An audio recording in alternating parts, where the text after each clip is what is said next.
true what they say about priests who wield the hand of God. Hello and welcome to Leggy's Reviews. Today on the show I review Priest, which is directed by Scott Charles Stewart, reuniting him with Paul Bettany from the movie Legion. You have Paul Bettany here playing the nameless character, Priest.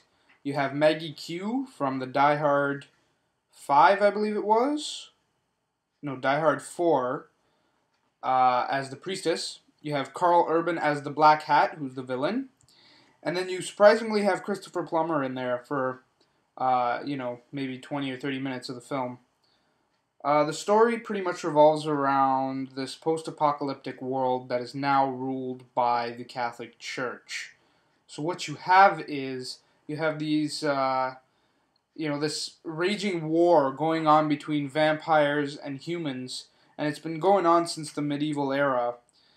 And pretty much, they've come to the fact that the humans have finally taken down the vampires. They've finally been able to control them, and they now have them in these concentration camps that are outside the city walls. So you have this post-apocalyptic world.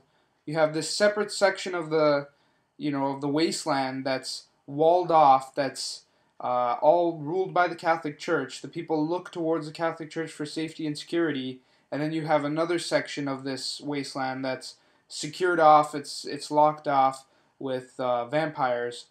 So the vampires are no longer a threat at this point. The humans are just trying to live. Pretty much what happened was you have these trained assassins by the Catholic Church, and they called them priests, who pretty much are the reason that the vampires were taken down, because these guys were trained to take them out. So Priest, our main character, was obviously a priest. He's a former assassin who has nothing else to do now that the vampire thing has been extinguished. So, what happens is there's everything's going fine. You have this post-apocalyptic city that's, it's going on its own, right? And then you have these sort of stragglers, I guess, where you have people living outside the city walls. And what happens is Priest's family is attacked, and they live outside the city walls, so they're unprotected at this point. And what happens is his niece gets captured by the vampires, which is a rare thing because they tend to just kill everything in their path. So Priest, along with this sheriff that comes along, end up going after his niece because he wants to save her. The thing is, he has to break the rules of the city. He has to leave the city in order to go save his niece. In doing so, he breaks the law of the Catholic Church, and then you have this whole thing like you're not doing God's will by leaving, and if you leave, we're pretty much going to hunt you down and kill you. So he doesn't care. He leaves.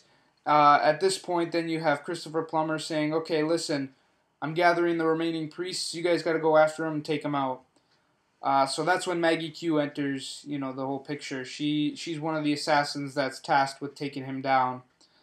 I'm not going to tell you what happens with that whole thing there with Maggie Q and Priest and all that.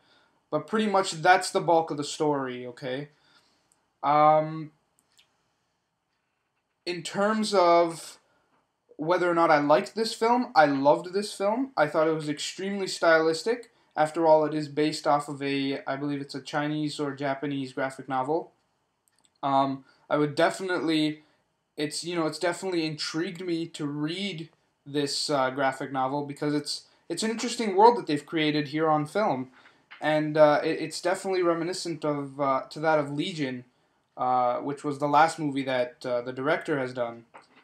So I really liked the film. The acting was pretty good. It wasn't horrible. Paul Bettany as Priest was pretty badass, I have to say.